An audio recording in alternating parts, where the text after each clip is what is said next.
Hi, hello, good afternoon everyone. I'm Dr. Harika Kishore. On behalf of Vistas Learning, I'm here as your biology educator. V-Learning, it's an online education platform which works with an ideology of providing quality education for all. Visit our website www.v-learning.in where you're going to get an access for all the live classes, recorded sessions, academic videos, and also you're going to get this lecture notes as well as study materials. Now, make sure that you get your acquaintance with all the channels that are made available and subscribe to the channel Vistas Learning Class 11 and 12. If you find this session interesting and informative, click on the like as well as share this session with your friends. And also click on the bell icon so that you are not going to miss any update. Now, in continuation with the last session where we have been discussing about the chapter Organisms and Populations that comes under the unit Ecology, and we are discussing population growth. So in last class, we discussed about exponential growth model. So in this class, let's move on with the same population growth that occurs in another growth model, that is logistic growth model. So as of now, we know that population growth, right? Population growth, where two types of conditions are available, in which the first section, it is the availability, that is unlimited availability of the resources are there, where then the individuals, organisms will show a pattern, and that pattern is exponential growth. And in other condition, where the habitats are with limited resources, then we do find the organisms show logistic growth. And these are two different models, growth models. One is exponential growth model and other one is logistic growth model. In the exponential growth, we have already discussed that if an habitat is providing endless, that is unlimited resources, then the growth, we can see it's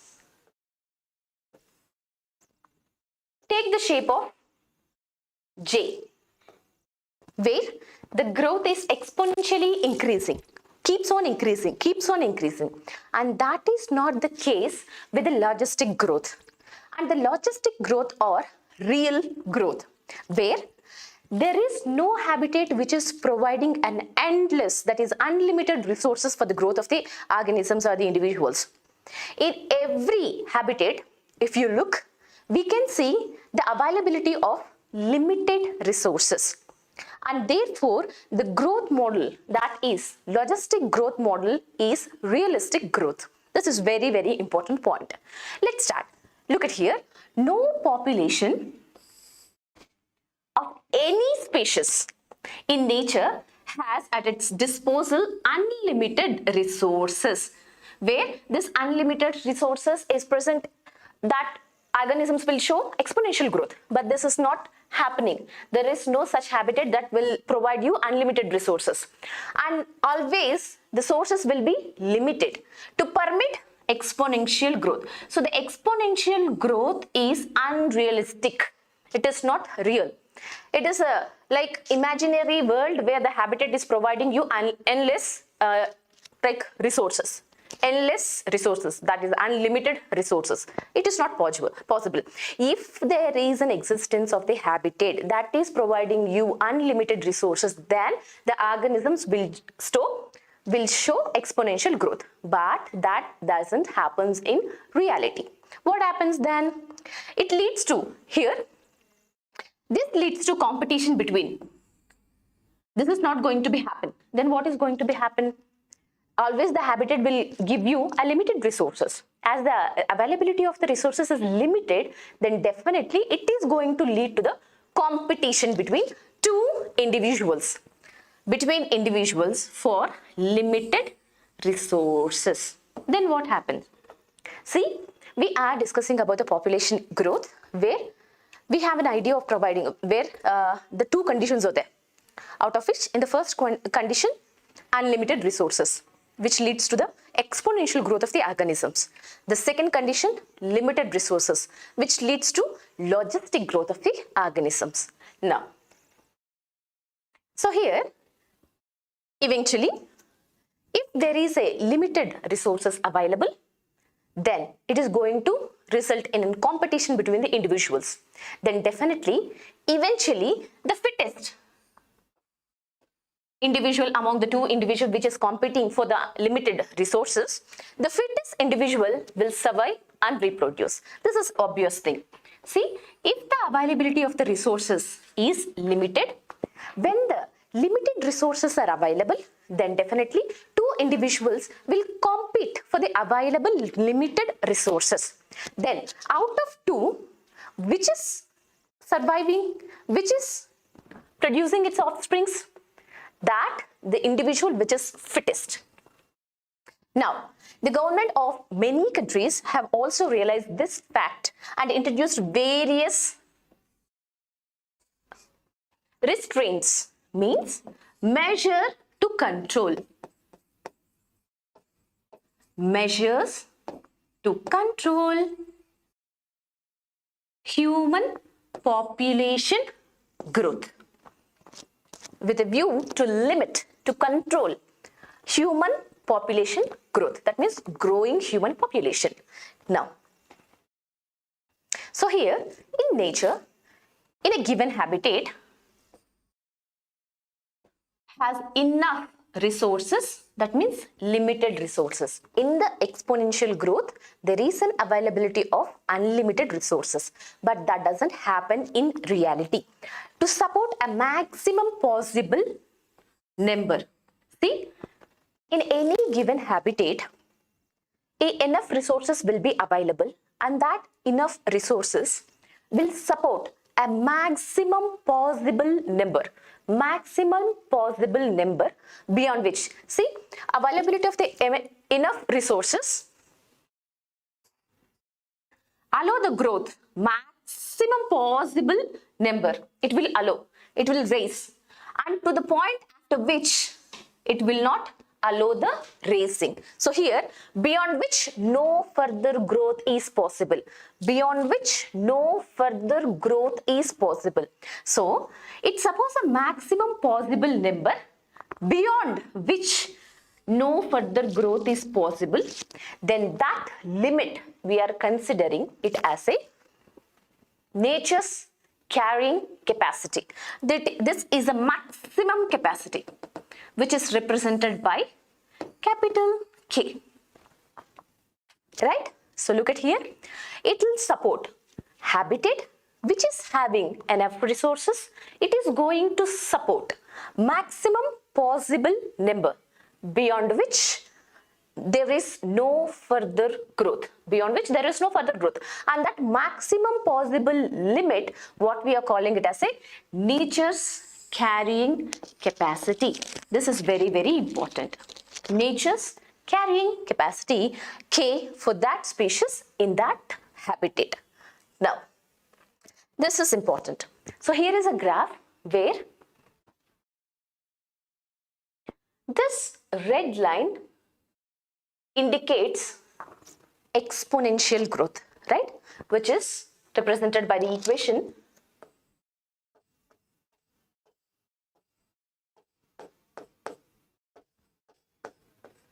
where change in population density divided by change in time, that is equal to R into N.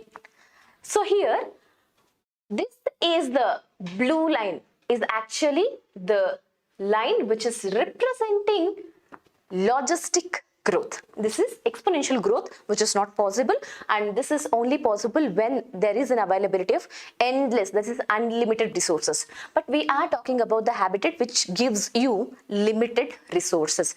Then the limited resources will have a log phase, acceleration phase, then deceleration.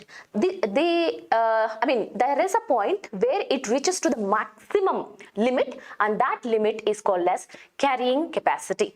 So here, a population growing in a habitat with a limited resources will obviously show logistic growth. Unlimited resources will show exponential growth. This has to be clear. Now, shows initially, here we can see initially a lag phase. Initially it will lag, then see, followed by acceleration, deceleration, and finally an limit, that is carrying capacity. Asymptote, that is when the population density reaches the carrying capacity. This is the point. And further, it extends as asymptote. This is a point where the line reaches the limit of carrying capacity. Now, this is a plot, what we get? A plot of N, right? Population density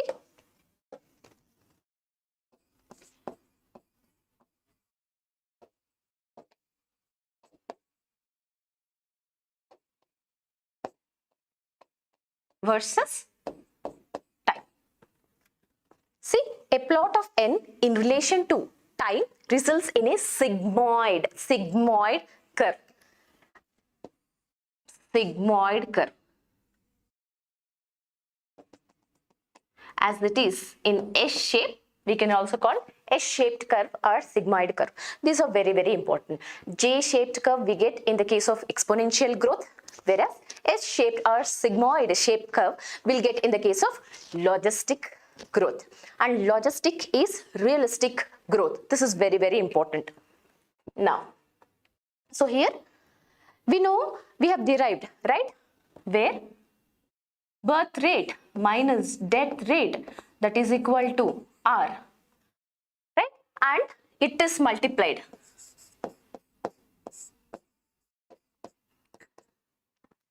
So while we are discussing about the exponential growth, we have derived this R into N. N is population density.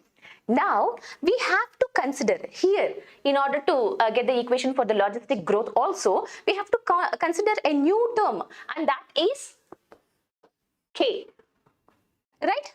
Carrying capacity. So here R, N.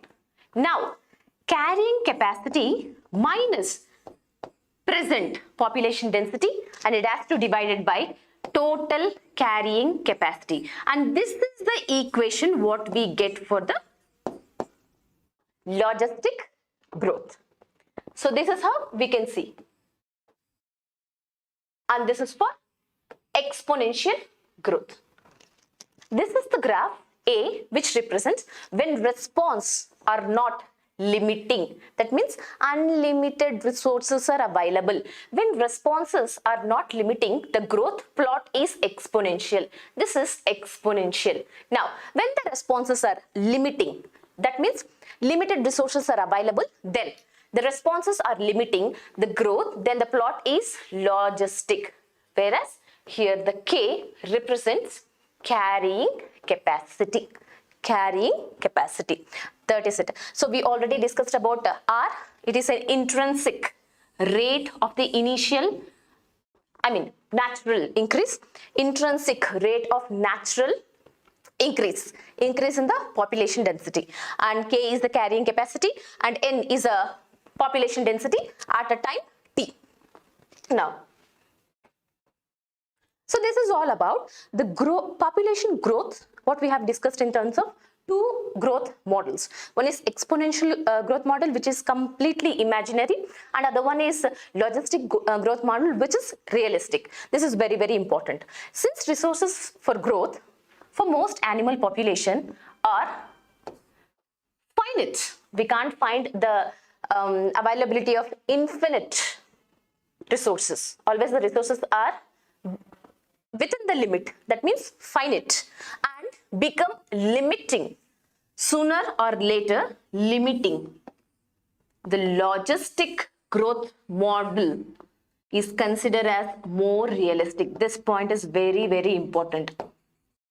This can be asked as MCQ. Which is realistic? Out of exponential and logistic, which one is realistic? Always the logistic model is realistic because the available resources will be always limited. There is no availability of endless resources, that is unlimited resources availability. Now here populations evolve for what? They need to maximize the reproductive fitness. Maximize reproductive fitness and to produce more in number. They have to produce, they have to survive. Not only survive, they have to reproduce such that it will increase its number. Also called Darwinian fitness. High R value.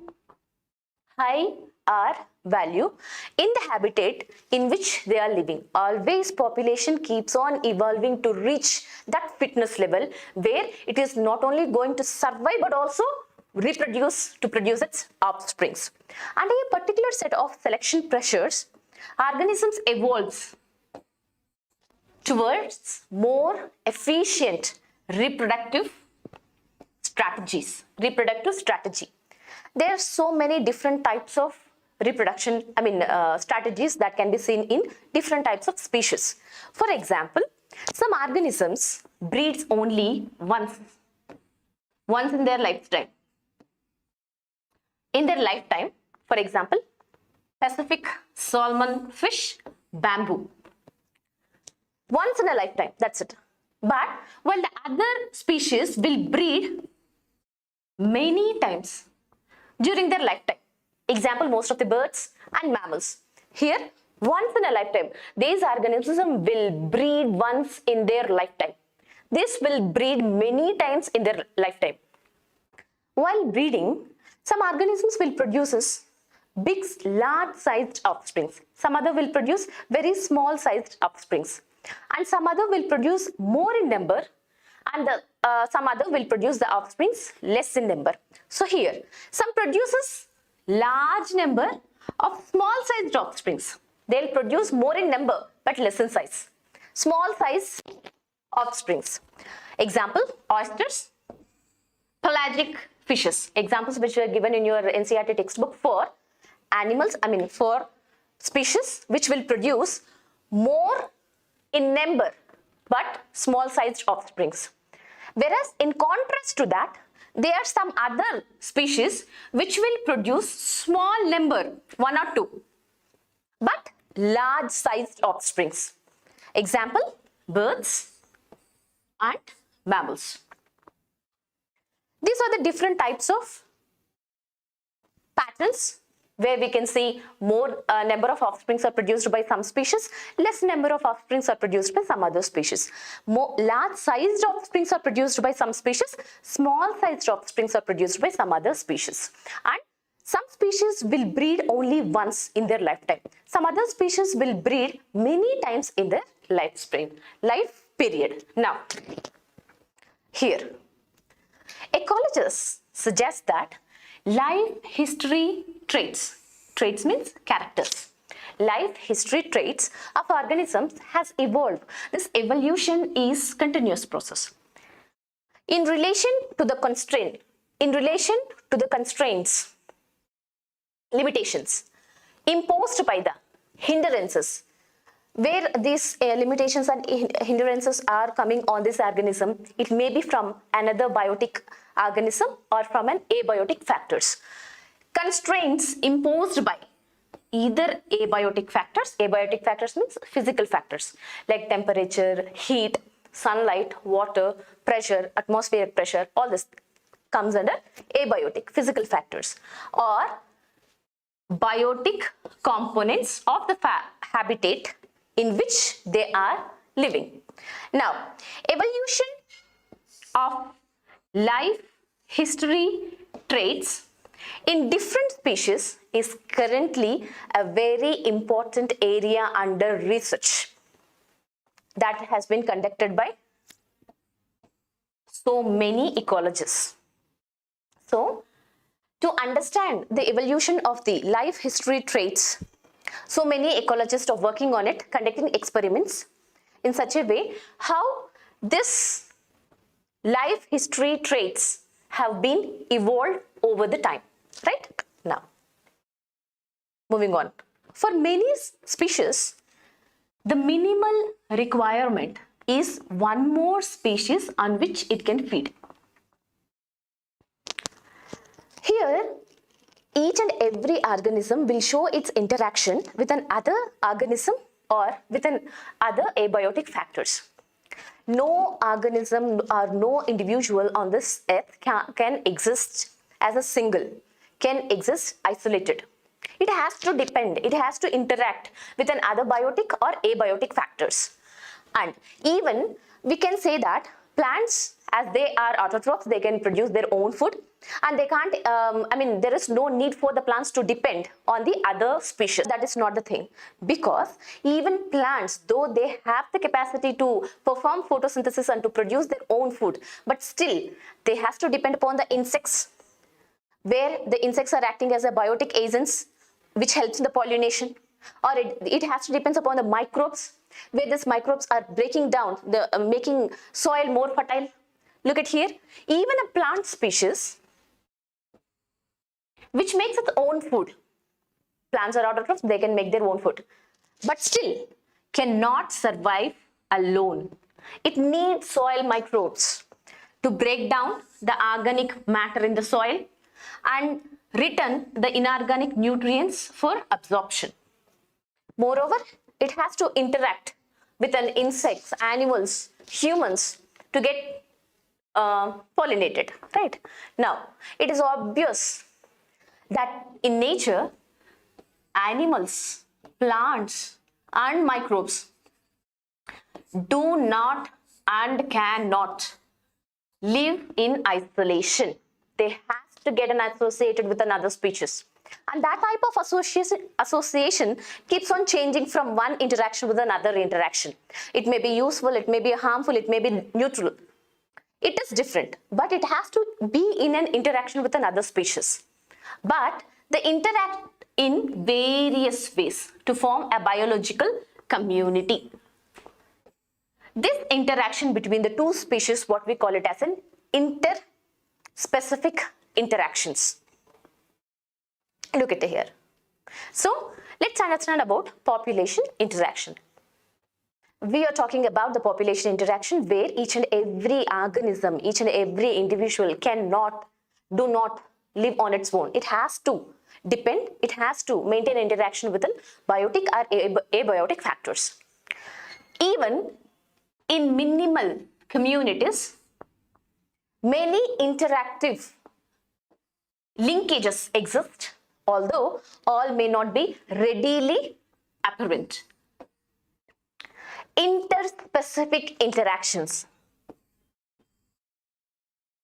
Interspecific, between two species, or sometimes within two individuals of within the same species. That time we call it as an intraspecific interactions. If there is an interaction existing between one species to another species, we call it as an interspecific interaction. If there is an interaction between the two individuals within the same species, then we call it as an intraspecific interactions.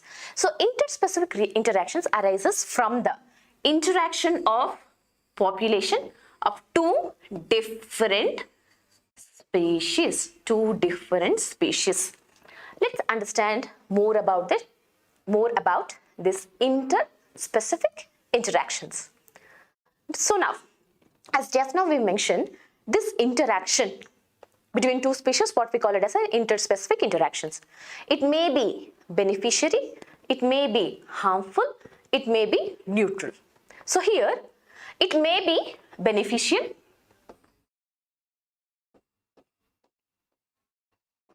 it may be detrimental, harmful, or neutral.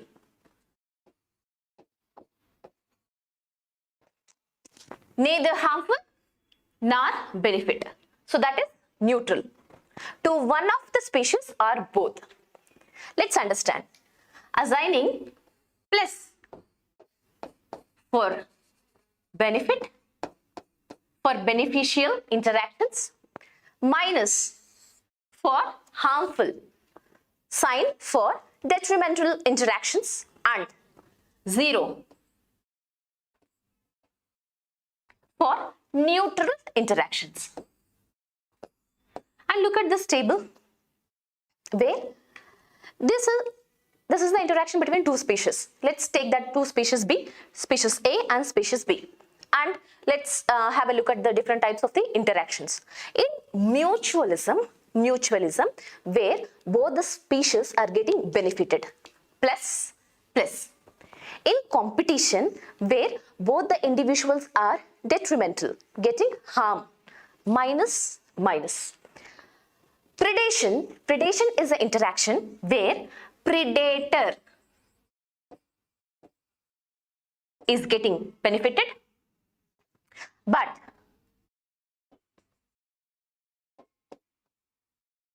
prey is getting harmed.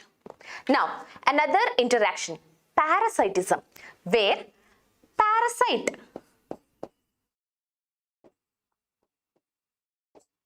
is getting benefited, whereas the host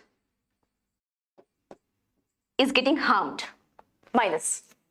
And commensalism, where one species is getting benefited, plus, whereas the other species is neutral. It is not getting benefited, neither it is not harmed. Now, amensalism. Here in the amensalism, one is getting harmed and other is being neutral, neither benefited nor harmed. Now, here, as we have an idea of what is mutualism, commensalism and commensalism, parasitism, predation. Here, both the species get benefit. Both species get benefit in the case of mutualism, and both loses, getting harmed in the case of competition. So here, in both parasitism and predation, only one species is getting benefited. Which is the species that is getting benefited? In parasitism, that is parasite, which is getting benefited. And in predation, predator, which is getting benefited. Parasite and predator respectively.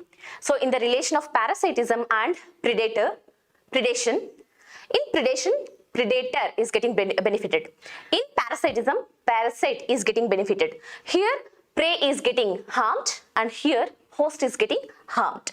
And the interaction is detrimental to the other species, host and prey respectively. Here, host is getting affected.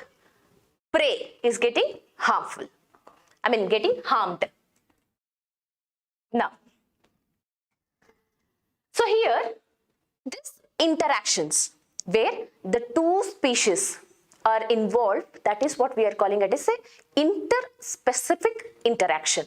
The interactions where one species is benefited and the other is neither benefited nor harmed, that is commensalism. Just we have seen in the case of while dealing with the tabular column. Now, in amensalism, on the other hand, one species is harmed and the other one is neutral. Other one is completely neutral. Predation, parasitism, commensalism shares a common characteristic. The interacting species lives close together, where all these interactions, whether it is predation, parasitism, or commensalism, all this shares a one common characteristic feature where the interacting species, that means the two species which are involved in commensalism, which are involved in predation and which are involved in parasites, lives close together. Now,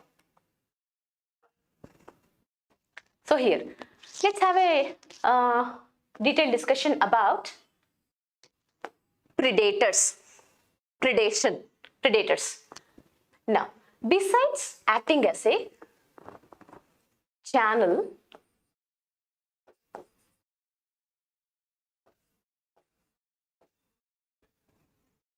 conduits. These predators always acts as a conduits where it is helpful to transfer the energy from one trophic level to another trophic level. That means they are acting as a channel through which the energy transfer takes place, right?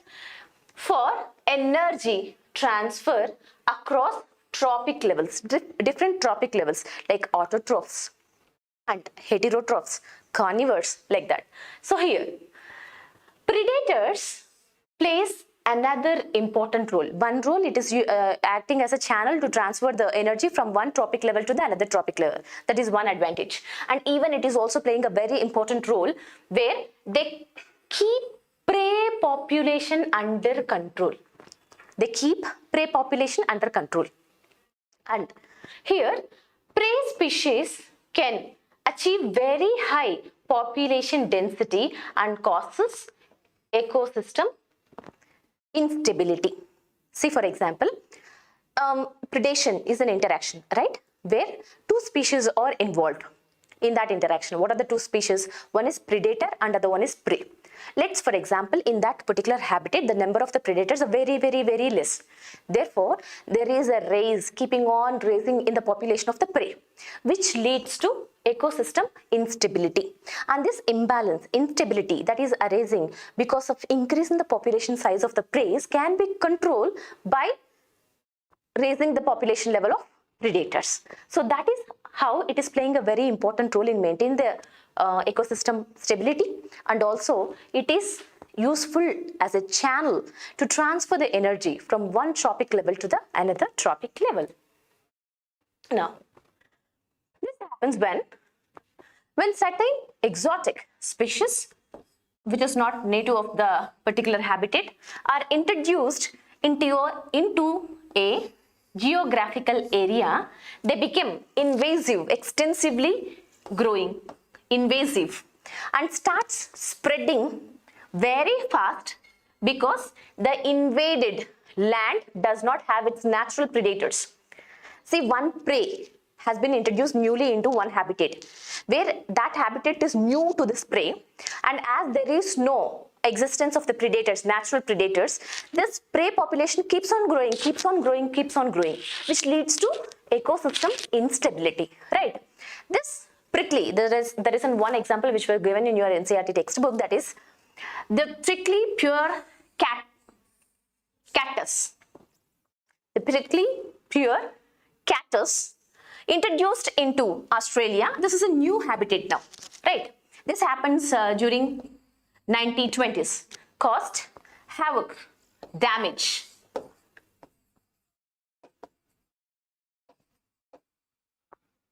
By spreading rapidly into millions of hectares of rangeland. And this can be resolved by introducing. See, finally, the invasive, extensively growing, very fast, tremendously growing cactus was brought under control only after cactus feeding predator, that is moth. When moth is introduced into that habitat, it is acting as a predator. So here, from its natural habitat was introduced into the Australia. Then it is able to control this invasive growth. That was possible to control check the invasive growth of this cactus. Now, biological control methods adapted in agricultural pest control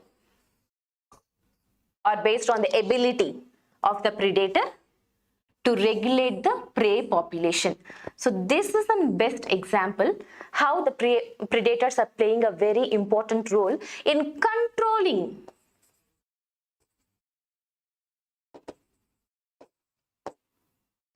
controlling the increasing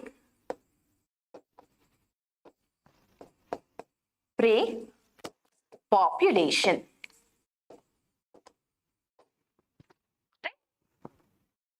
Okay, this is how we have discussed about the growth models, where we discussed about exponential growth model and logistic growth model, and also we discussed about life variant models, right? Life variation traits, that what we call it as a characters, and also we had a discussion about the interactions, population interactions. We have discussed about predation. Let's continue with the next interaction in the coming up session. Until then, keep learning with We Learning.